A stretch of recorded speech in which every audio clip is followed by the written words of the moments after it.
Parte 1. El ultimátum. Cuando mi hija me gritó, o sirves a mi marido, o te largas de mi casa, no respondí con ira. En lugar de eso, sonreí, tomé mi maleta y me fui, dejando atrás la casa por la que había pagado con mi vida. Ella esperaba que me derrumbara, como de costumbre. Pero esta vez, todo era diferente. Una semana después, tenía 22 llamadas perdidas, y eso no era ni de lejos el final de mi plan.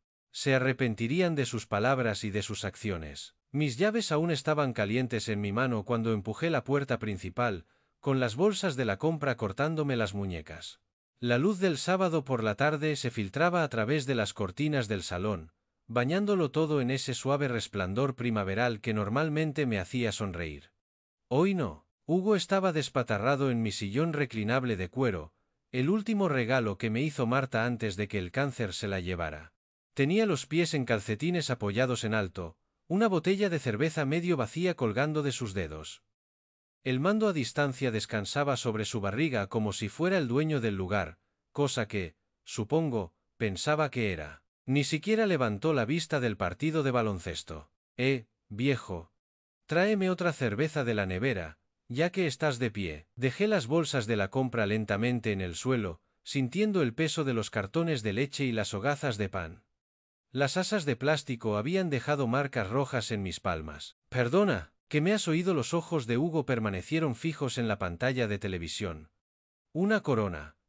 No de esa porquería barata que bebes tú. Algo frío se instaló en mi pecho. Había comprado esas coronas específicamente para él. Había gastado el dinero de mi pensión en una cerveza que yo nunca tocaría. Hugo, acabo de entrar. Necesito guardar esta compra. Ahora sí me miró. Su rostro tenía esa expresión familiar, la que decía que estaba siendo irrazonable, difícil. ¿Cuál es el problema? Ya estás de pie. Yo estoy cómodo. El problema es que esta es mi casa. Los pies de Hugo golpearon el suelo con un ruido sordo.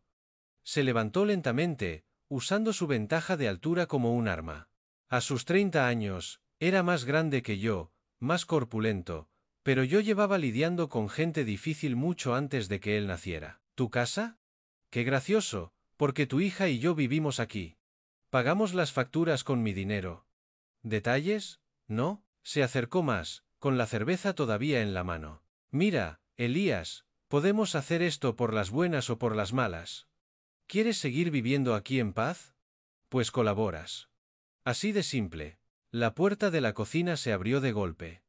Nerea apareció, con su pelo rubio recogido en una coleta desordenada y un paño de cocina en las manos. Evaluó la escena.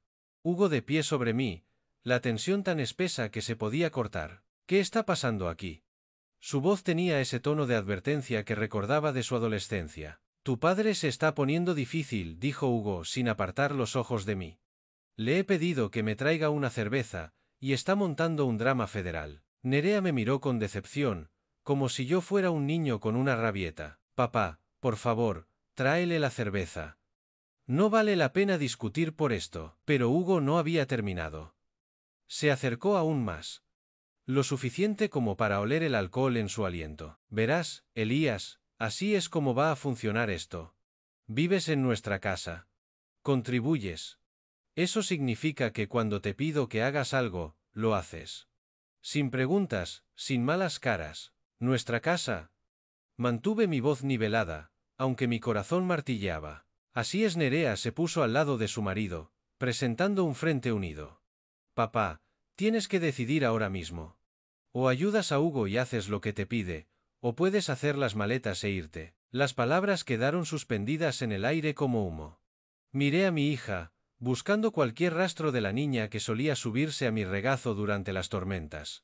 Me devolvió la mirada con la misma expresión de derecho adquirido que Hugo. De acuerdo, dije en voz baja. Hugo sonrió con suficiencia, pensando que había ganado. Bien. Ahora, a por esa cerveza. Haré las maletas. La sonrisa engreída se borró de su rostro. La boca de Nerea se abrió ligeramente, como si esperara que me desmoronara, que me disculpara, y me arrastrara a la cocina como un perro apaleado. Me di la vuelta hacia el pasillo, dejando las bolsas de la compra donde estaban. Detrás de mí, oí la brusca inspiración de Hugo. El susurro de Nerea: papá, espera. Pero yo ya caminaba hacia mi dormitorio, con mis pasos firmes sobre el suelo de madera que Marta y yo habíamos restaurado juntos hacía 20 años. Parte 2. La partida y los recuerdos. La maleta bajó del estante del armario con un golpe sordo. La había comprado para nuestra luna de miel en los picos de Europa, cuando Marta todavía vivía, y el futuro se extendía ante nosotros como una carretera abierta. Ahora bostezaba vacía sobre la cama, esperando tragarse lo que quedaba de mi vida en esta casa. Empaqué metódicamente. Ropa interior, calcetines, 3 mudas de ropa. No todo, solo lo suficiente. Desde el salón llegaba el murmullo de susurros urgentes, la voz de Hugo elevándose ocasionalmente por encima de los tonos más suaves de Nerea. Estaban decidiendo qué hacer, cómo manejar la inesperada rebelión del viejo. Mis manos se movían sin pensamiento consciente, doblando camisas y enrollando corbatas. La foto de Marta fue al bolsillo lateral, envuelta en papel de seda. Mis medicamentos, las gafas de leer, el pequeño diario de cuero donde anotaba mis gastos. Cuando arrastré la maleta por el pasillo, dejaron de hablar. Hugo había vuelto a su sillón, pero su postura ahora era diferente, alerta, vigilante. Nerea estaba de pie junto a la puerta de la cocina, con los brazos cruzados, intentando parecer severa, pero sin lograr ocultar su incertidumbre. Ninguno de los dos se despidió. El coche arrancó al primer intento. Mi viejo Seat, fiable como siempre. Salí del camino de entrada sin mirar la casa, sin ver si estaban observando desde la ventana. El trayecto de 30 minutos hasta la pensión El Pinar me dio tiempo para pensar. Los recuerdos llegaban en oleadas mientras conducía por el centro de Santander. La matrícula de la Universidad de Nerea. 160 euros por esa elegante universidad privada en la que había insistido. Había hecho horas extras en el banco durante 4 años seguidos, aceptando clientes adicionales, quedándome hasta tarde para revisar solicitudes de préstamos. Mis manos se acalambraban solo de recordar todos esos formularios. Su boda había costado 25 euros. La familia de Hugo no podía permitirse su mitad, así que yo la cubrí discretamente, para no avergonzar a nadie. El salón de recepciones, las flores, su vestido, todo tenía que ser perfecto para el día especial de mi niña. Luego vino la casa. 80 euros de mis ahorros de jubilación para su entrada, porque las parejas jóvenes necesitan ayuda para empezar. Eso es lo que hacen los padres, me decía a mí mismo. Eso es lo que Marta habría querido. Los pagos mensuales siguieron como un reloj. 1,2 euros para su hipoteca, 300 para las facturas, 500 para la compra cuando el dinero escaseaba. Mi pensión desaparecía en sus vidas, pedazo a pedazo, y yo me había convencido de que era amor. La pensión El Pinar estaba en las afueras de la ciudad, un edificio bajo con pintura descolorida, y un letrero de neón que parpadeaba intermitentemente. La habitación era pequeña pero limpia, una cama, una silla, una mesita junto a la ventana. Dejé la maleta en el portaequipajes y me senté pesadamente en el borde del colchón. El silencio era diferente aquí. No la calma confortable de mi propia casa, sino el vacío hueco de un espacio temporal. Saqué mi teléfono y recorrí los contactos. Números de bancos, de compañías de seguros, de servicios de tarjetas de crédito. Números que conocía de memoria después de 30 años en el sector financiero. Mañana era domingo, pero algunas cosas, algunas llamadas, todavía podían hacerse. Abrí mi ordenador portátil en la pequeña mesa e inicié sesión en mi banca online. Los saldos de las cuentas brillaban en la pantalla: corriente, ahorros, jubilación. Números que representaban toda una vida de planificación cuidadosa, de negarme pequeños lujos para poder cuidar de mi familia. El cursor parpadeaba, esperando que decidiera qué venía después. Parte 3. Cortando los hilos financieros.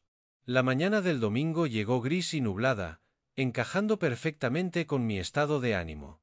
Desplegué mi documentación sobre la mesa de la pensión como un general planeando una campaña: extractos bancarios, pólizas de seguros, documentos legales. Todo organizado, todo al alcance de la mano. La primera llamada fue al Banco Nacional. La banca dominical era limitada, pero los sistemas automatizados nunca duermen. Buenos días, señor Vega, dijo el representante después de navegar por el menú telefónico.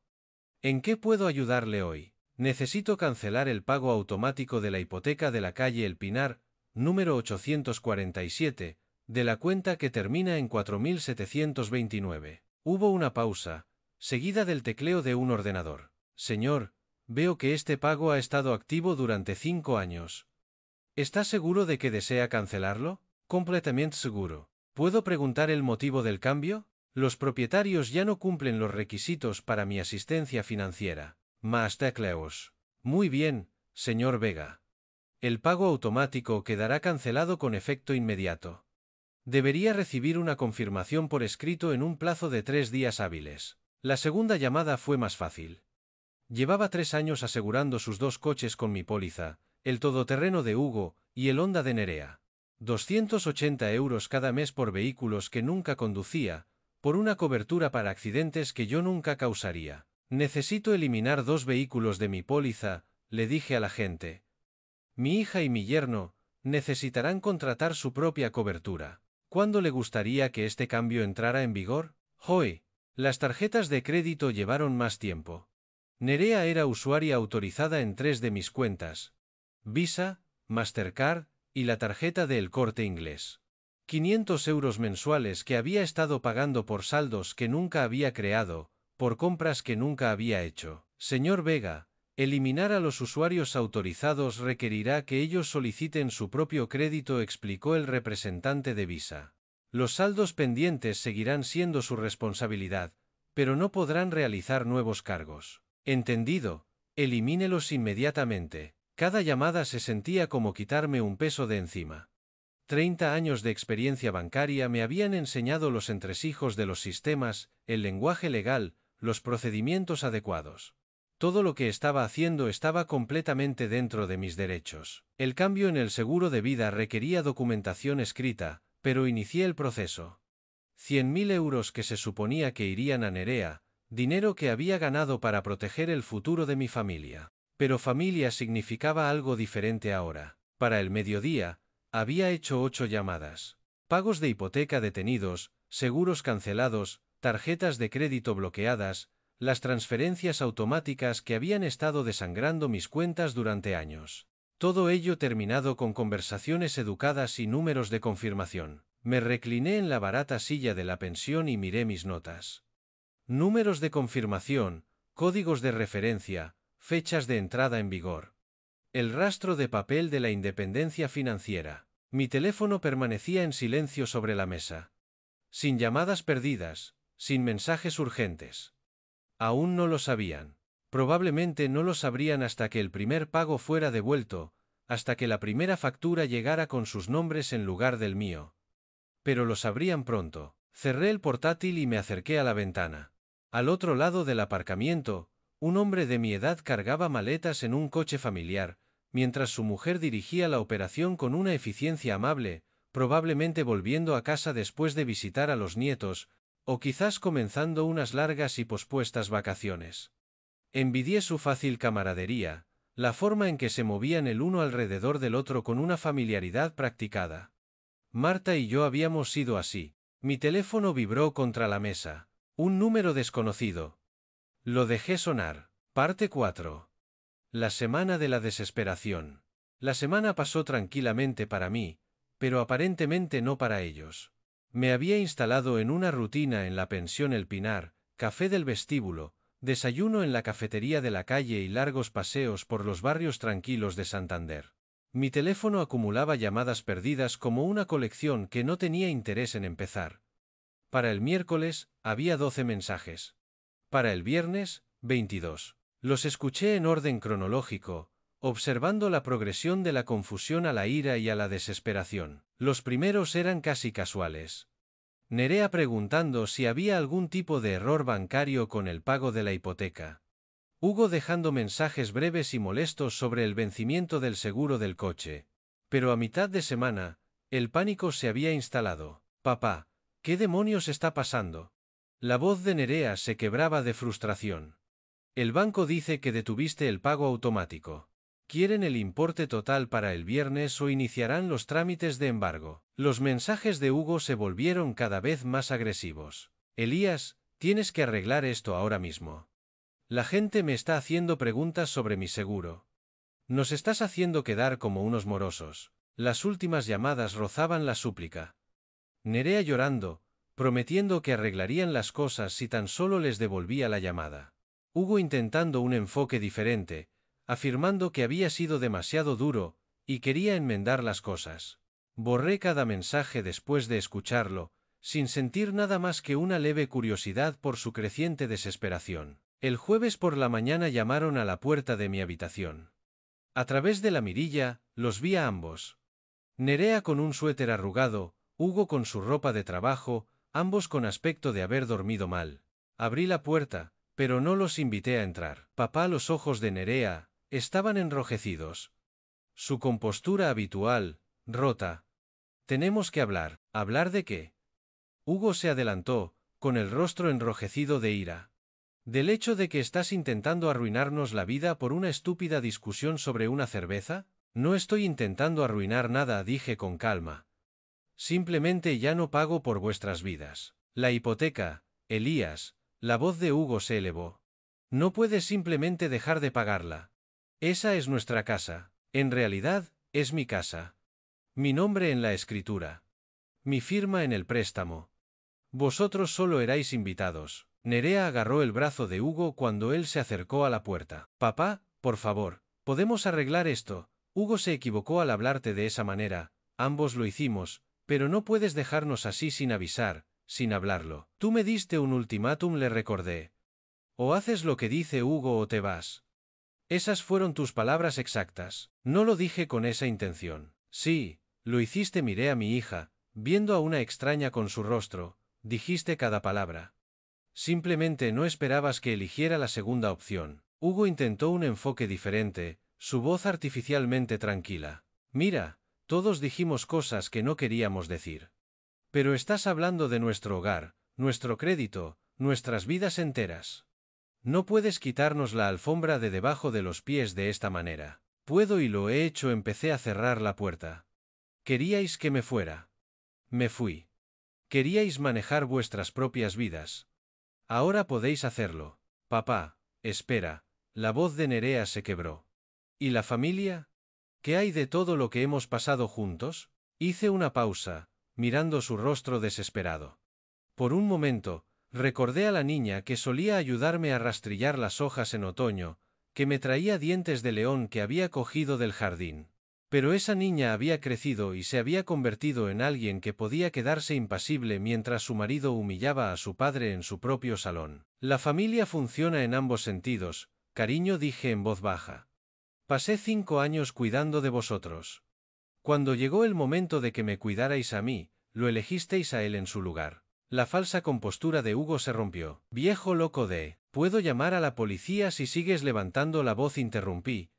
Esto es propiedad privada y estás alterando la paz. Me miraron fijamente, probablemente viéndome con claridad por primera vez en años. No al padre de corazón blando, no a la cómoda cuenta bancaria con patas, solo a un hombre que finalmente había aprendido a decir no. Hugo agarró a Nerea del codo. Vámonos.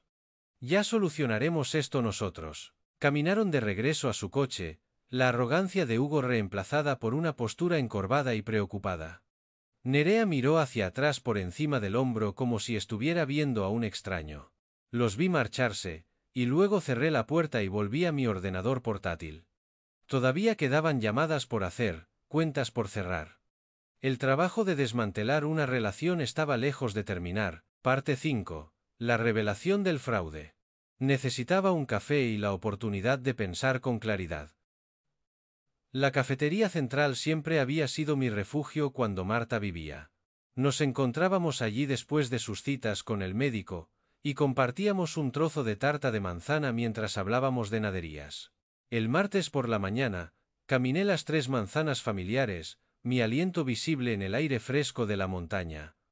La rutina se sentía como un ancla después de la confrontación de ayer. Había organizado mi documentación de nuevo esa mañana, revisando extractos bancarios y números de confirmación como un general estudiando sus planes de batalla. La campanilla de la cafetería sonó cuando entré. El vapor del café y el olor a panceta creaban esa cómoda niebla de normalidad que anhelaba. Apenas me había acomodado en mi rincón de siempre cuando una voz familiar me llamó. Elías Vega. No me lo puedo creer. Benito se levantó de una mesa cerca de la ventana, con el periódico doblado bajo el brazo. Habíamos trabajado juntos en el Banco Nacional durante 15 años antes de que lo trasladaran a la sucursal principal. Benito se encargaba de los préstamos a empresas mientras yo gestionaba las cuentas personales, pero habíamos compartido suficientes pausas para el café como para considerarnos amigos. Benito, me levanté para estrecharle la mano. ¡Qué alegría verte! ¿Te importa si me siento? No te he visto desde el funeral de Marta. Se deslizó en el asiento de enfrente sin esperar respuesta. Me han dicho que te has mudado a la pensión El Pinar. ¿Va todo bien? La camarera apareció con café antes de que pudiera responder. Usé la interrupción para decidir cuánto compartir.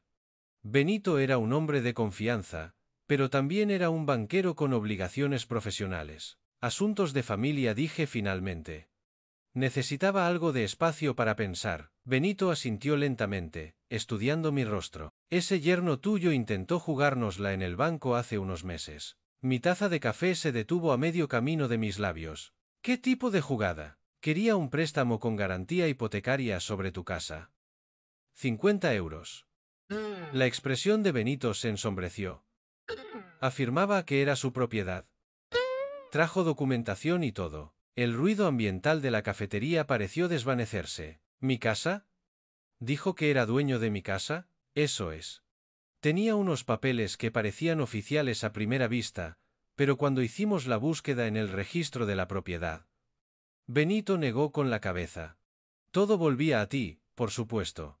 Título de propiedad limpio, sin avalistas, nada que le diera ningún derecho sobre la propiedad. Dejé la taza con cuidado, procesando la información. ¿Cuándo fue esto exactamente? En diciembre, quizás enero. Yo mismo gestioné la solicitud por el importe que era. Benito se inclinó hacia adelante, bajando la voz. Elías, no es que se equivocara sobre la propiedad. Esto fue un fraude deliberado. Los documentos que trajo estaban falsificados. Las implicaciones me golpearon como agua fría. 3 meses atrás, Hugo había estado planeando robarme. Esto no era desesperación nacida de nuestra crisis actual. Era un engaño premeditado. ¿Lo denunciasteis? Rechazamos la solicitud y marcamos su información en nuestro sistema. Técnicamente, como no hubo intercambio de dinero, es una zona legal gris, pero guardé copias de todo. Benito estudió mi expresión. ¿De verdad no sabías nada de esto? Negué con la cabeza, pensando en todos los pagos mensuales que había estado haciendo, en todas las cenas en las que Hugo se había quejado de problemas de dinero mientras planeaba robarme a mis espaldas. ¿Para qué iba a usar el dinero? Benito miró a su alrededor y se inclinó más cerca. Según su solicitud, para reformas en la casa. Pero por la ciudad se dice que Hugo tiene deudas de juego. Bastante sustanciales. ¿Cómo de sustanciales? El inspector Morales podría saber más. Mencionó algo sobre que Hugo era un habitual en el gran casino del Sardinero. Recordaba al inspector Morales. Habíamos servido juntos en el comité de construcción de la iglesia, y su hija había estado en la misma clase que Nerea. Si Jaime tenía información sobre el juego de Hugo, probablemente era precisa. Benito, te agradezco que me hayas contado esto. Saqué la cartera para pagar los cafés que apenas había probado. Elías, ten cuidado. Un hombre que falsifica documentos para robar a su familia podría hacer otras cosas desesperadas cuando está acorralado. Caminé de vuelta a la pensión con la mente a toda velocidad. La exigencia de la cerveza y la falta de respeto de Hugo de repente tenían más sentido. Ya me había visto como un blanco, una fuente de dinero fácil para su vicio del juego. El ultimátum no era para establecer su dominio, era para mantener el acceso al dinero que creía tener derecho a robar. De vuelta en mi habitación de la pensión, abrí mi ordenador portátil y creé un nuevo documento titulado Hugo, pruebas. La revelación de Benito era solo el principio. Si Hugo había estado mintiendo sobre esto, ¿qué otras cosas estaría ocultando? Parte 6. La ofensiva legal. El juzgado cerraba a las 5:00 p.m. Tenía una hora para presentar la documentación que lo cambiaría todo. Después de la comida, conduje directamente desde la cafetería al Palacio de Justicia de Cantabria, un imponente edificio de ladrillo que me había intimidado de joven, pero que ahora parecía un aliado. La oficina del secretario judicial estaba en el segundo piso, atendida por una mujer de mediana edad que procesó mi notificación de desahucio con una eficiencia profesional. Señor Vega, ¿entiende que esta es la residencia de su hija? Revisó la escritura de propiedad que le había proporcionado, comparándola con los documentos de desahucio. Es mi propiedad. Los residentes han violado los términos de su ocupación. ¿Qué términos serían esos? Había preparado esta pregunta. Un acuerdo verbal que requería respeto mutuo y contribución a los gastos del hogar. Ambas condiciones han sido incumplidas. Selló los papeles con autoridad practicada. El período de notificación de 30 días comienza hoy. Si se oponen, programaremos una audiencia. De lo contrario, el agente judicial entregará los papeles finales después de la fecha límite. ¿Cuánto tardarán en recibir esto? El servicio de notificaciones lo gestiona, normalmente en 48 horas. Le di las gracias y recogí mis copias, sintiendo el peso de la autoridad legal respaldando mis acciones. Se acabaron las manipulaciones financieras y el chantaje emocional. Todo se haría a través de los canales adecuados. Ahora, mi siguiente parada era la comisaría. El despacho del inspector Morales estaba en un rincón trasero del edificio, un espacio pequeño y abarrotado, dominado por archivadores y papeles manchados de café. Jaime había envejecido desde la última vez que lo vi. Más canas, arrugas más profundas, pero su apretón de manos seguía siendo firme. Elías, ¿qué te trae por mi rincón del mundo? Recopilación de información. Benito Harrison mencionó que podrías saber algo sobre las actividades de juego de Hugo. La expresión de Jaime cambió a un interés profesional. ¿Tu yerno? ¿Cuál es el contexto aquí? Le expliqué la situación brevemente. El ultimátum, mi partida, el descubrimiento del intento de fraude de Hugo. Jaime escuchó sin interrumpir, tomando notas de vez en cuando. Hugo es definitivamente conocido en el Gran Casino, dijo Jaime cuando terminé. Jugador habitual, sobre todo en las mesas de póker. El personal mencionó que últimamente ha ido con más frecuencia, jugando apuestas más altas. ¿Alguna idea de cuánto debe? Varios acreedores, diferentes cantidades. Hemos recibido llamadas sobre problemas de cobro. Nada delictivo todavía, pero va en esa dirección.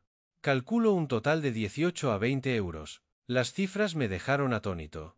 Hugo había estado viviendo en mi casa, comiendo mi comida, exigiendo mi respeto mientras se fundía en secreto suficiente dinero como para comprar un coche decente. ¿Quiénes son estos acreedores? Una mezcla de prestamistas legítimos y personajes menos recomendables. Los legítimos se están impacientando. Los otros. Jaime se encogió de hombros. Digamos que no suelen involucrar a la ley en sus métodos de cobro. ¿Y de qué plazos estamos hablando? Lleva dando largas unas 6 semanas. La mayoría de los acreedores le darán a alguien 3 meses antes de escalar. A Hugo se le está acabando la carretera. Salí de la comisaría con una imagen más clara de la situación de mi yerno. El juego explicaba su desesperación, su intento de hipotecar fraudulentamente mi casa y su creciente agresividad hacia mí. Yo no era solo una fuente de financiación conveniente.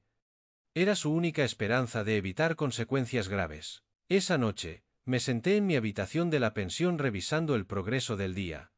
Notificación de desahucio legal presentada y lista, para ser entregada. Confirmación de las deudas de juego y actividades fraudulentas de Hugo. Una creciente red de aliados profesionales que ahora entendían la situación real. Abrí mi ordenador portátil y actualicé mi archivo de pruebas, añadiendo la información del inspector Morales a las revelaciones de Benito. El reconocimiento de patrones había sido una habilidad crucial en mi carrera bancaria, y los patrones aquí eran nítidos. Hugo no era solo irrespetuoso o un aprovechado. Era desesperado, deshonesto y peligroso. Cuanta más presión sintiera, más temerario se volvería. Tenía que estar preparado para lo que viniera después. Mañana, empezaría a hacer llamadas estratégicas a los acreedores de Hugo, no para pagar sus deudas.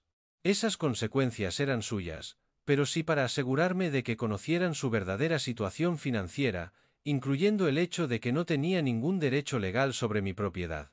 La verdad era siempre la mejor arma. Parte 7. Controlando la narrativa. Las noticias vuelan en una ciudad como Santander.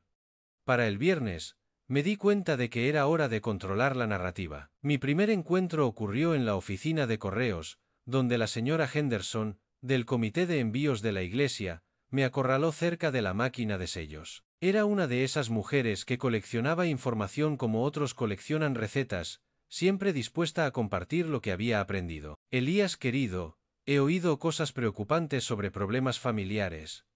¿Está todo bien? Consideré mi respuesta cuidadosamente. La señora Henderson repetiría lo que yo dijera a al menos una docena de personas para el servicio del domingo. Nerea y Hugo me pidieron que me mudara, y lo hice. A veces los hijos adultos necesitan asumir sus propias responsabilidades. Sus cejas se arquearon. ¿Te pidieron que te fueras de tu propia casa? Parecía la mejor solución para todos. ¿Pero no pagaste tú su boda y les ayudaste con la entrada de la casa? Se inclinó más cerca, bajando la voz en tono conspirador. Siempre me pregunté cómo podían permitirse esa casa con el sueldo de Hugo. Asentí pero no di más detalles. Los hechos hablarían por sí mismos. Mi siguiente parada fue la ferretería Miller, donde había trabajado a tiempo parcial, después de jubilarme del banco. Tom, el dueño, me miró con genuina preocupación. Elías, he oído que te estás quedando en la pensión El Pinar. ¿Qué pasa? Otros 3 empleados se reunieron mientras explicaba la situación. Sus reacciones fueron unánimes. Conmocionados por el trato irrespetuoso de Hugo, enfadados porque los había estado manteniendo económicamente durante años sin reconocimiento. ¿Pagaste su matrícula universitaria?, dijo David, el subgerente, incrédulo.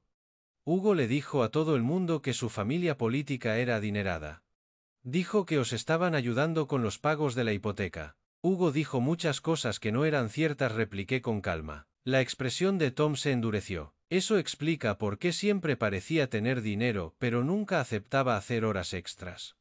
Le ofrecimos turnos adicionales, un montón de veces, pero siempre tenía otros compromisos. Esos compromisos eran probablemente en el casino, murmuró Sara, la chica de la sección de pinturas. Para cuando salí de la ferretería, sabía que la historia real estaría circulando por toda la ciudad en cuestión de horas.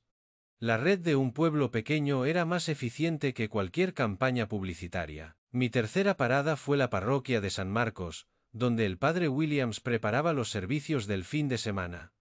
Me invitó a su despacho, ofreciéndome un café en una silla que había consolado a muchos feligreses. Elías, varias personas han mencionado que están preocupadas por ti. ¿Puedes ayudarme a entender qué está pasando? Agradecí el enfoque directo del padre Williams. No buscaba cotilleos, intentaba ayudar a un miembro de su congregación. Padre, he estado manteniendo económicamente a mi hija y a mi yerno durante 5 años. El fin de semana pasado, me dejaron claro que mi presencia en la casa estaba condicionada a que yo siguiera las órdenes de Hugo. Elegí irme en lugar de aceptar ese acuerdo. Eso debe haber sido increíblemente doloroso. Fue clarificador, dije honestamente.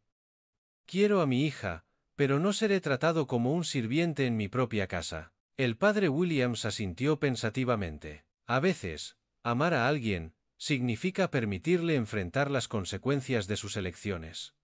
Suena a que los has estado protegiendo de esas consecuencias durante mucho tiempo. Demasiado tiempo, creo. En mi camino de vuelta a la pensión, me detuve en la cafetería de Annie. El local estaba lleno con la clientela habitual de los viernes. Encontré una pequeña mesa y escuché las conversaciones a mi alrededor. He oído que Hugo debe dinero por todo el pueblo. Elías Vega les ha estado pagando las facturas durante años. Siempre me pareció raro cómo vivían tan bien con el sueldo de él. La información se estaba propagando, exactamente como había previsto. Las ciudades pequeñas son como organismos. Procesan la información rápidamente, separando la verdad de la ficción a través de la sabiduría colectiva. Mi teléfono sonó cuando salía de la cafetería. La señora Patterson, mi vecina de al lado durante 20 años. Elías, espero no molestarte. Quería que supieras que ha habido muchos gritos en la casa últimamente, sobre todo de Hugo, pero también de Nerea. Ayer, la policía pasó por aquí 2 veces. Gracias por avisarme, señora Patterson. Le agradezco que esté pendiente. ¿Estás seguro dónde te alojas? ¿Necesitas algo? La genuina preocupación en su voz me recordó que el apoyo de la comunidad se manifiesta de muchas formas. Estoy bien, gracias, tomando las cosas un día a la vez. Esa noche, me senté en mi habitación de la pensión revisando las conversaciones del día. La presión social se estaba construyendo de forma natural, sin ningún esfuerzo vengativo por mi parte. La gente simplemente reconocía la injusticia cuando la veía claramente. Mi teléfono volvió a sonar. Un número desconocido, pero reconocí el prefijo. Probablemente uno de los acreedores de Hugo. Dejé que saltara el buzón de voz y luego escuché el mensaje. Hablamos de parte de Servicios Financieros Frontera. Buscamos a Hugo para una cuenta pendiente. Por favor, llámenos. Me estaban llamando a mí porque Hugo probablemente había puesto mi casa como su dirección en las solicitudes de crédito. Más pruebas de su engaño. Más pruebas de que había estado planeando hacerme responsable de sus deudas. Borré el mensaje y abrí mi portátil. Hora de actualizar mi archivo de pruebas. Parte 8. El contraataque de Hugo. Debería haber esperado que contraatacaran. Hugo nunca fue de los que se rinden en silencio. El sábado por la mañana empezó con tranquilidad. Estaba revisando extractos bancarios con un café cuando mi teléfono empezó a sonar. Primero Tom de la ferretería, luego la señora Henderson, después el padre Williams. Cada llamada traía la misma noticia alarmante. Hugo estaba recorriendo la ciudad, difundiendo una versión alternativa de los hechos. Elías, creo que necesitas saber lo que está diciendo. La voz de Tom contenía una ira apenas controlada. Entró aquí hace una hora, gritando a los cuatro vientos, diciendo a todo el mundo que los abandonaste sin avisar. Afirma que prometiste cuidar siempre de ellos y que luego cambiaste de opinión por despecho. ¿Qué dijo exactamente? Que estás sufriendo una especie de crisis nerviosa. Que los echaste porque Nerea no te dejaba controlar cada decisión de sus vidas. Tom hizo una pausa. También afirma que hay una emergencia médica familiar que requiere dinero y que te niegas a ayudar. Le di las gracias a Tom y colgué. Mi mente ya trabajaba en las implicaciones. Hugo estaba lo suficientemente desesperado como para lanzar una campaña de relaciones públicas, lo que significaba que la presión de sus acreedores se estaba intensificando. La siguiente llamada confirmó mis sospechas. Señor Vega, soy el inspector Morales. Quería ponerle sobre aviso. Hugo ha estado aquí esta mañana presentando una denuncia por abuso a personas mayores. Afirma que alguien del banco le está manipulando para que tome malas decisiones financieras. Abuso a personas mayores. Una completa tontería, por supuesto, pero está intentando crear un registro oficial de su supuesta incompetencia mental. Le dije que necesitaríamos documentación médica y declaraciones de testigos, que obviamente no puede proporcionar. 20 minutos después, mi teléfono volvió a sonar. El número de Nerea. Papá, por favor, coge el teléfono. Sé que estás enfadado, pero hay cosas que no entiendes. Su voz estaba ahogada por las lágrimas. Estoy embarazada, papá. El estrés de todo esto me está poniendo enferma. El médico dice que si las cosas no se calman, podría perder al bebé. Parte 9. La manipulación de Nerea. Sentí un nudo familiar en el estómago, el mismo instinto protector que me había hecho vulnerable a su manipulación durante años. Pero algo en su tono parecía ensayado, desesperado de una manera calculada. Felicidades por el embarazo, cariño. ¿Cuándo te enteraste? La semana pasada. Justo antes de que todo se desmoronara, su voz se quebró de forma convincente. Papá, no puedo perder a mi bebé por problemas de dinero. Siempre dijiste que la familia es lo primero. La familia es lo primero. Por eso gasté 160 euros en tu educación y 25 en tu boda. ¿Pero y ahora? ¿Qué pasa con tu nieto? La pregunta quedó en el aire. Si realmente estaba embarazada, si realmente había una crisis médica, entonces mis acciones podrían tener consecuencias no deseadas. Pero el momento parecía demasiado conveniente. La manipulación emocional, demasiado practicada. Nerea, ¿has visto a un médico por estas complicaciones del embarazo? Una pausa. Tengo cita la semana que viene. ¿Qué médico? La doctora Sanz, en la clínica de la mujer. Conocía a la doctora Sanz. Marta la había visto durante años. Llamaré a su consulta para ver cómo puedo ayudar con los gastos médicos. Papá, no necesitas llamar. Si hay una emergencia médica genuina que involucra a mi nieto, quiero ayudar. La doctora Sanz sabrá la mejor manera de manejar las cosas. La voz de Nerea se volvió cortante. No puedes simplemente llamar a mi médica. Eso es información privada. Tienes razón. Puedes pedirle que me llame directamente para discutir las opciones de pago. La llamada terminó abruptamente. Una hora después, me encontré con Hugo fuera del Banco Nacional.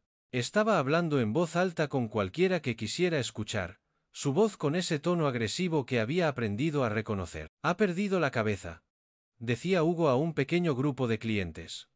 Un viejo senil que cree que todo el mundo intenta robarle. Echó de casa a su propia hija embarazada por nada. Parte 10. La confrontación pública. Me acerqué con calma.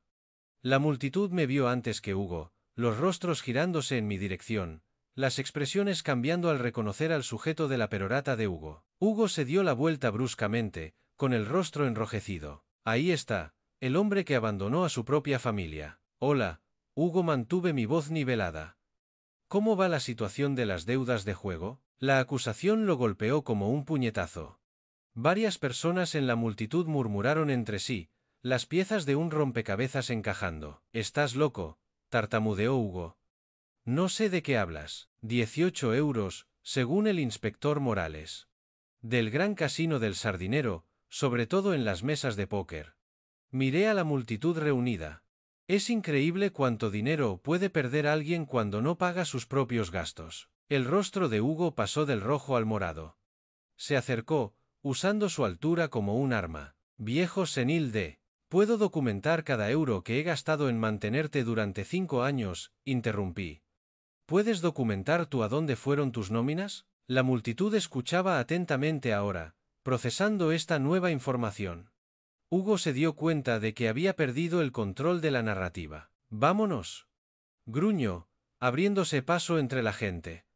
«Esto no ha terminado, Elías». Lo vi alejarse furioso, notando cómo varias personas sacaban sus teléfonos. La historia real estaría en todas las redes sociales en menos de una hora. De vuelta en la pensión, abrí mi portátil y empecé a documentar los eventos del día. El contraataque de Hugo estaba fracasando porque se basaba en mentiras que no podían soportar el escrutinio. La comunidad conocía mi carácter demasiado bien como para creer sus acusaciones de incompetencia mental o abandono vengativo. Pero la afirmación del embarazo me preocupaba. Si Nerea estaba realmente embarazada, la situación se volvería más complicada. Necesitaba una verificación antes de dar mi siguiente paso. Cogí el teléfono y marqué el número de la consulta de la doctora Sanz. Si había una emergencia médica real, ayudaría, pero no sería manipulado por una crisis inventada. Parte 11. La orden de alejamiento. Las amenazas públicas de Hugo habían cruzado una línea. Volví a mi habitación de la pensión, cogí el teléfono y llamé al inspector Morales. «Jaime, tenemos que hablar. El comportamiento de Hugo hoy muestra un patrón de escalada que me preocupa. Aunque es hontido, me ha confrontado públicamente, ha hecho gestos amenazantes delante de testigos, y toda su actitud sugería que estaba perdiendo el control. Me gustaría presentar una denuncia formal y explorar opciones de protección. Ven mañana por la mañana. Trae cualquier documentación que tengas». Pero no necesité esperar hasta la mañana. Steve, el gerente de noche de la pensión El Pinar, llamó a mi puerta una hora después. «Señor Vega, ese hombre que estaba gritando antes en el aparcamiento, volvió hace unos 20 minutos. Estuvo fuera de su puerta unos 5 minutos y luego se fue. Puso nerviosos a algunos huéspedes». Steve era un sargento retirado del ejército que había visto suficientes problemas como para reconocerlos. «¿Dijo algo específico?» Murmuró algo sobre dar lecciones a los viejos tontos. «Lo tengo en vídeo de seguridad si lo necesita. Grabación de seguridad. Prueba física del comportamiento amenazante de Hugo en propiedad privada. Steve, ¿estarías dispuesto a proporcionar esa grabación a la policía?» «Por supuesto. Un tipo así no debería estar intimidando a los residentes». A la mañana siguiente, llegué a la comisaría con el USB de Steve y una cronología escrita del comportamiento de Hugo.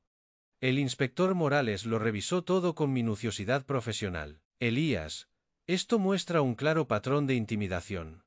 Combinado con lo que presencié ayer en el banco, tenemos base para una orden de alejamiento». «¿Qué implicaría eso?». Una prohibición legal para que Hugo se acerque a menos de 150 metros de ti o de tu propiedad. La violación significa arresto inmediato. Jaime se reclinó en su silla. Hay algo más que deberías saber. Hugo consultó con un abogado el viernes sobre las leyes de usucapión. Las palabras me golpearon como agua fría. Derechos de ocupante ilegal. Exacto. Estaba investigando si podía reclamar la propiedad legal de tu casa basándose en haber vivido allí de forma continuada. La expresión de Jaime era sombría. En Cantabria, se requieren 30 años de ocupación hostil. Llevan allí 3 años. Estaba planeando esperar para intentar reclamar. Las implicaciones me dejaron atónito. Hugo no solo había estado viviendo de gorra, había estado ejecutando un plan a largo plazo para robar la casa de mi familia mediante tecnicismos legales. ¿Tiene alguna base legítima? Ninguna. La usucapión requiere una ocupación hostil sin el permiso del propietario. Como les diste permiso para vivir allí y nunca pagaron alquiler ni impuestos sobre la propiedad, no hay base legal. Pero demuestra premeditación. Ha estado planeando este robo durante años. ¿Y la orden de alejamiento? Puedo acelerarla dada la evidencia. La tendrás esta tarde. Salí de la comisaría con una nueva comprensión del carácter de mi yerno. El incidente de la cerveza no había sido para establecer su dominio, había sido para mantener un engaño que culminaría con el robo de mi hogar. Mientras caminaba de vuelta a mi coche, saqué el teléfono y busqué en mis contactos. Era hora de hacer llamadas estratégicas. La primera fue a Marcus, de Servicios Financieros Frontera, uno de los acreedores de Hugo. Señor Marcus, le devuelvo su llamada sobre Hugo. Necesito aclarar algo importante. Él ya no reside en mi dirección, y no tiene ningún derecho legal sobre mi propiedad, pero él indicó esa dirección como su residencia en todas las solicitudes de crédito. Era un invitado en mi casa. Un invitado que fue desalojado la semana pasada. Si lo buscan, trabaja en el concesionario de coches de la Carretera Nacional 93. La segunda llamada fue a otra agencia de recobros. Hablo Elías Vega. Me han estado llamando sobre las deudas de Hugo. Quiero aclarar que el señor Hugo no tiene ningún interés de propiedad en mi inmueble y ya no reside allí. Cada llamada era breve y factual. No estaba pagando las deudas de Hugo ni proporcionando información personal, solo corrigiendo la dirección falsa que había estado usando para evitar a sus acreedores. Para el mediodía, había contactado con 6 agencias de cobro diferentes. El castillo de naipes de Hugo estaba a punto de derrumbarse. Esa misma tarde, el juez firmó mi orden de alejamiento. Hugo tenía ahora legalmente prohibido acercarse a menos de 150 metros de mí o de mi propiedad. La violación resultaría en su arresto inmediato y posible pena de cárcel. Conduje de vuelta a la pensión, sintiendo la satisfacción de la justicia aplicada correctamente. Hugo había pasado 3 años planeando robar mi hogar. Ahora, ni siquiera podía acercarse a él legalmente. Mi teléfono vibró con un mensaje de un número desconocido. Esto no ha terminado, viejo. Reenvié el mensaje al inspector Morales y bloqueé el número. La recopilación de pruebas se había convertido en mi segunda naturaleza. El lunes por la mañana, presenté la orden de alejamiento. Para el mediodía, estaba viendo cómo el mundo de Hugo se derrumbaba desde múltiples direcciones. Parte 12. El colapso de Hugo. El secretario del juzgado selló la copia final con autoridad eficiente. Señor Vega, esta orden es efectiva inmediatamente. Cualquier contacto o acercamiento a menos de 150 metros constituye una violación. Le di las gracias y caminé hacia mi coche, sabiendo que un agente judicial le entregaría los papeles a Hugo en cuestión de horas. Mi teléfono ya estaba sonando. Elías, soy Mike, del concesionario de coches. Mike era el jefe de Hugo, un hombre decente que había construido su negocio sobre la reputación y la confianza. Necesito preguntarte algo directamente. ¿Son ciertas las cosas que Hugo ha estado diciendo sobre ti? ¿Qué ha estado diciendo? ¿Que tuviste una especie de crisis y lo echaste por demencia? ¿Que hay una emergencia médica familiar y te niegas a ayudar? La voz de Mike denotaba escepticismo. El caso es, Elías, que te conozco desde hace 20 años. Esto no suena al hombre que coavaló el primer préstamo de coche de mi hijo. Mike, Hugo me dio un ultimátum, obedecer sus órdenes o irme. Elegí irme. No hay emergencia médica, y mis facultades mentales están perfectamente, como pueden confirmar mi banquero, mi abogado, y el inspector de policía. Hubo una larga pausa. Eso me temía. Elías, hoy he tenido 3 clientes que han mencionado que Hugo les debe dinero. Uno lo reconoció del casino. Esto está afectando a mi negocio. Lo entiendo. Voy a tener que despedirlo. No puedo tener este tipo de controversia cerca de clientes que confían en nosotros para compras importantes. 20 minutos después, estaba tomando un café en la cafetería de Annie cuando vi al primer cobrador de deudas llegar a mi antigua casa, de Continental Credit Recovery, según el letrero de la puerta. Había hablado con ellos el viernes sobre las falsas afirmaciones de Hugo sobre su domicilio. Mi teléfono sonó. El número de Nerea. Papá, hay unos hombres en casa preguntando por las deudas de Hugo. Quieren saber sobre nuestros bienes, nuestros ingresos, todo. Su voz denotaba un pánico genuino ahora. ¿Qué les dijiste? Les dije la verdad. Que Hugo no es dueño de mi propiedad y ya no vive aquí. Pero están hablando de embargar salarios, confiscar bienes. Papá, no entiendo nada de esto. Cariño, eso es lo que pasa cuando alguien pide dinero que no puede devolver. Esas son consecuencias que Hugo creó, no yo. Debe 20 euros. ¿Cómo es posible? Así que realmente no sabía toda la historia. Deudas de juego. Del Gran Casino del Sardinero, según el inspector Morales. Silencio en la línea, luego, en voz baja, me dijo que estaba haciendo horas extras esas noches. Siento que te enteres de esta manera, Nerea. Y el agente judicial también estuvo aquí. Le entregó a Hugo unos papeles legales. Ha estado despotricando y tirando cosas desde entonces. La orden de alejamiento. Hugo probablemente se estaba dando cuenta de que sus opciones se habían evaporado por completo. Papá, está hablando de irse de la ciudad. Dice que ya no le queda nada aquí. Su voz se quebró.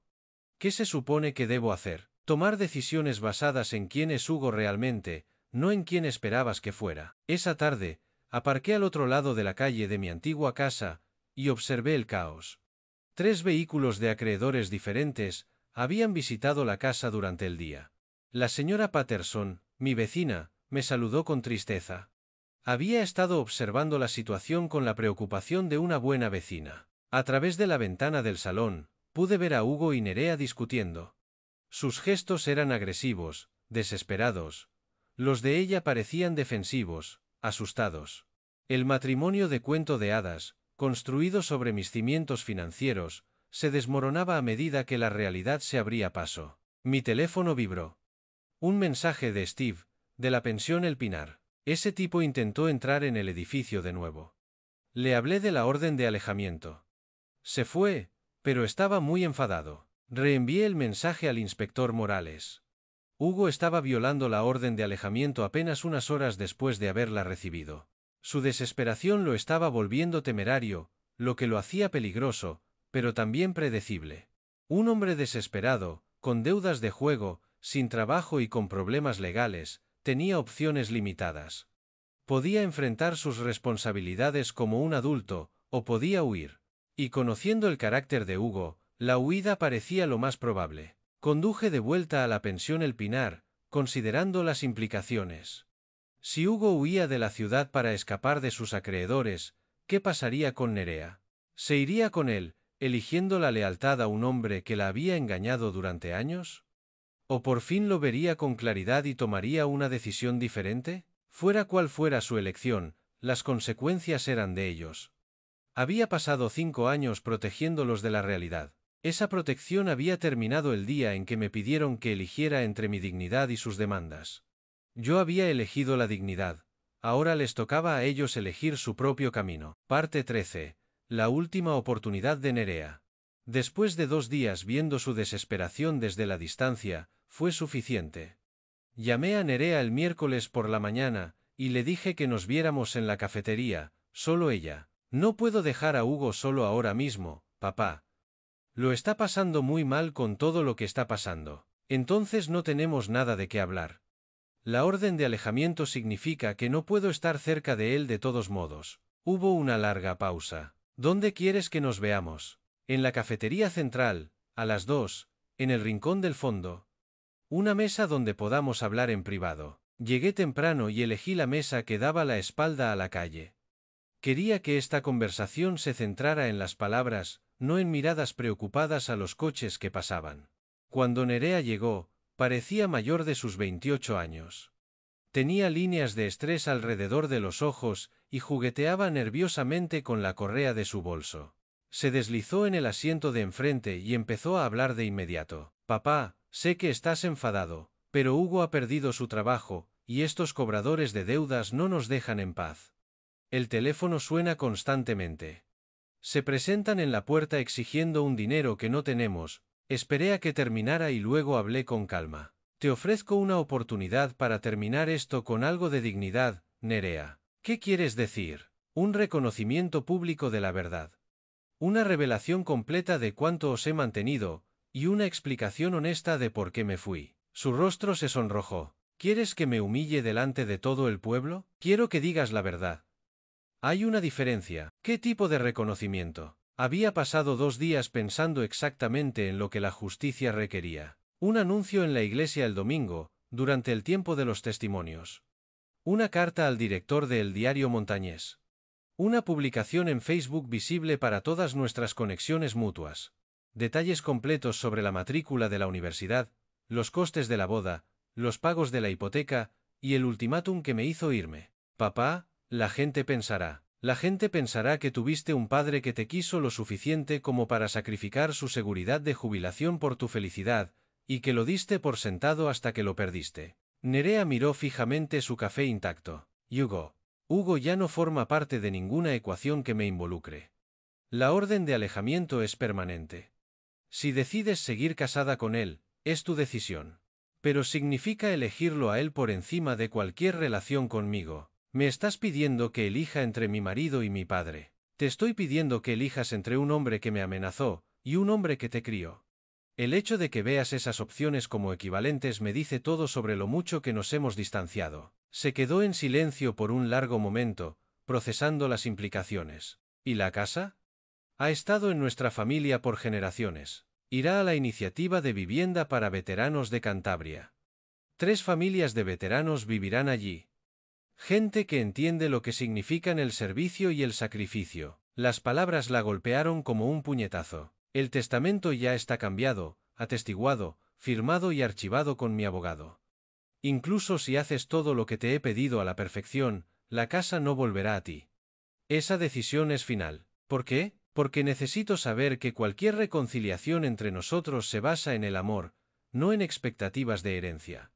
Durante 5 años, me trataste como una fuente de financiación. Quiero ver si queda algo entre nosotros más allá de la dependencia financiera. Los ojos de Nerea se llenaron de lágrimas. Lágrimas reales esta vez, no la manipulación calculada a la que me había acostumbrado. Lo siento, papá, de verdad que lo siento. Nunca quise que las cosas llegaran tan lejos. Lo siento ya no es suficiente, cariño. Todo el pueblo os vio a ti y a Hugo tratarme como a un sirviente en mi propia casa. Vieron cómo elegiste sus demandas por encima de mi dignidad. Las palabras son solo palabras ahora. Necesito ver acciones. ¿Y si no puedo hacerlo? ¿Y si no puedo plantarme delante de todo el mundo y admitir lo equivocados que hemos estado? Entonces vivirás con las consecuencias de esa elección.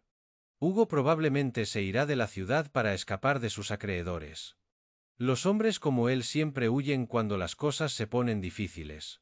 Puedes irte con él y empezar de cero en otro lugar, o puedes quedarte aquí e intentar reconstruir tu vida con honestidad. Y si haces lo que te pido, entonces quizás con el tiempo podamos construir una relación real, no basada en el dinero, ni en la culpa, ni en la obligación, sino en el respeto mutuo entre 2 adultos. Nerea se secó los ojos con una servilleta. ¿Cuánto tiempo tengo para decidir? Hasta el domingo por la mañana. La misa empieza a las 10:00. Si no estás allí para decir la verdad, sabré que has tomado tu decisión. Se levantó lentamente, pareciendo mayor y más frágil que cuando había llegado. Papá, ¿crees que algún día podrás perdonarme? La miré de verdad, y vi un destello de la niña que solía hacer coronas con margaritas, y exigía cuentos para dormir sobre princesas valientes. El perdón y la confianza son cosas diferentes, Nerea. Te perdoné el día que decidí irme en lugar de pelear, pero la confianza. La confianza hay que ganársela de nuevo, una acción honesta a la vez. Ella asintió y caminó hacia la puerta, con los hombros encorvados bajo el peso de una decisión que determinaría el resto de su vida. Me quedé en la mesa, viéndola alejarse. Quedaban 4 días para el domingo.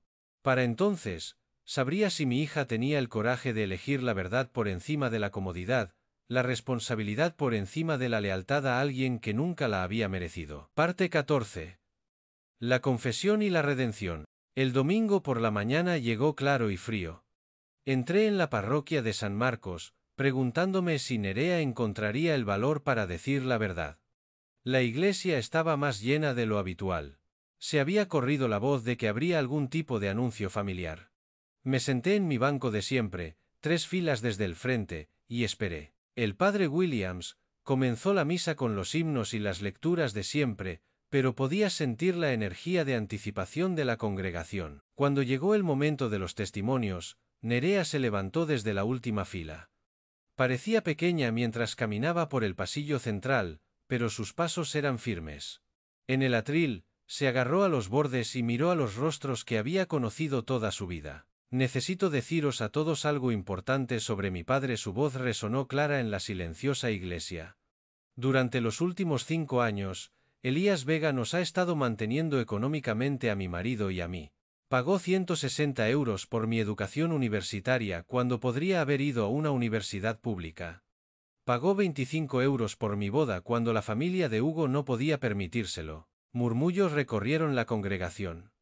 Eran cifras específicas, sacrificios documentados que pintaban un cuadro claro. Nos dio la casa de su familia, la casa que sus padres le dejaron, donde había vivido con mi madre durante 20 años. Cuando no podíamos pagar la hipoteca, él la pagaba. Cuando necesitábamos para la compra, las facturas, el seguro del coche, él lo pagaba todo mientras vivía de su pensión. Su voz se fortaleció a medida que continuaba. Hace 3 semanas, cuando mi padre no quiso seguir las órdenes de mi marido como un sirviente, le dimos un ultimátum: obedece a Hugo o vete de su propia casa. Mi padre eligió irse antes que renunciar a su dignidad. La iglesia estaba en completo silencio ahora. Incluso los niños parecían percibir la gravedad de sus palabras. Yo me quedé mirando mientras mi marido le faltaba el respeto al hombre que sacrificó su jubilación por nuestra comodidad. Elegí la lealtad a alguien que amenazó a mi padre por encima de la lealtad al hombre que me crió con amor y paciencia. Las lágrimas corrían libremente ahora, pero su voz permanecía clara. Estoy aquí porque mi padre me ofreció una última oportunidad para elegir la verdad por encima del orgullo. Yo me equivoqué. Hugo se equivocó. Mi padre merecía gratitud y respeto, y en su lugar le dimos ultimátums y exigencias. Me miró directamente. Papá, un lo siento no es suficiente por lo que te hemos hecho pasar.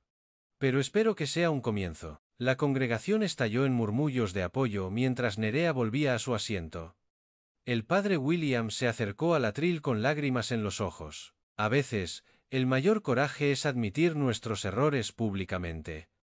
Nerea ha demostrado ese coraje hoy, y su padre nos ha enseñado lo que es la dignidad bajo presión. Después de la misa, la gente se me acercó con abrazos, apretones de manos y palabras de apoyo. La señora Henderson me apretó la mano. Todos sospechábamos que los estabas ayudando económicamente, Elías. Lo que no sabíamos era cómo te pagaban tu bondad. Tom, el de la ferretería, me dio una palmada en el hombro. Se necesita verdadero carácter para hacer lo que hiciste.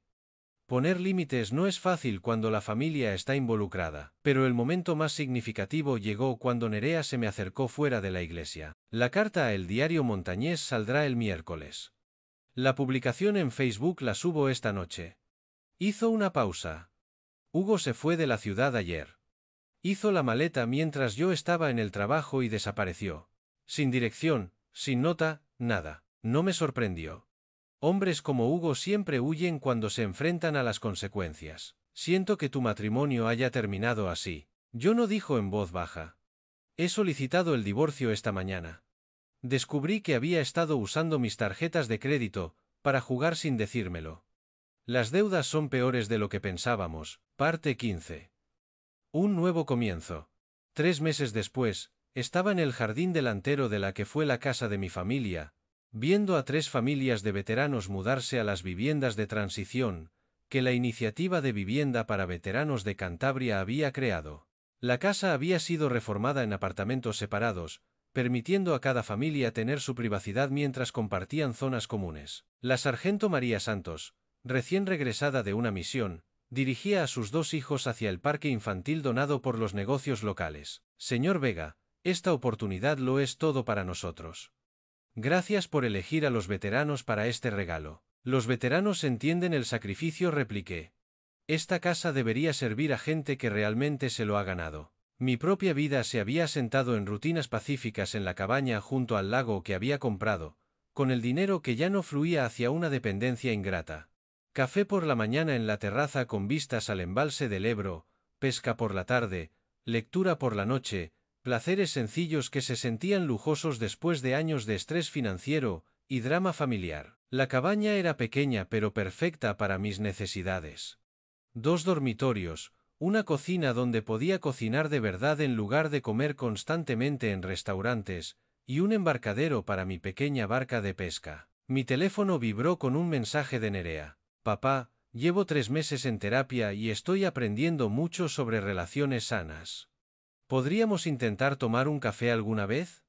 Me gustaría recuperar tu confianza, una conversación a la vez. Sonreí, mirando al lago donde un águila pescadora buscaba peces en las aguas poco profundas.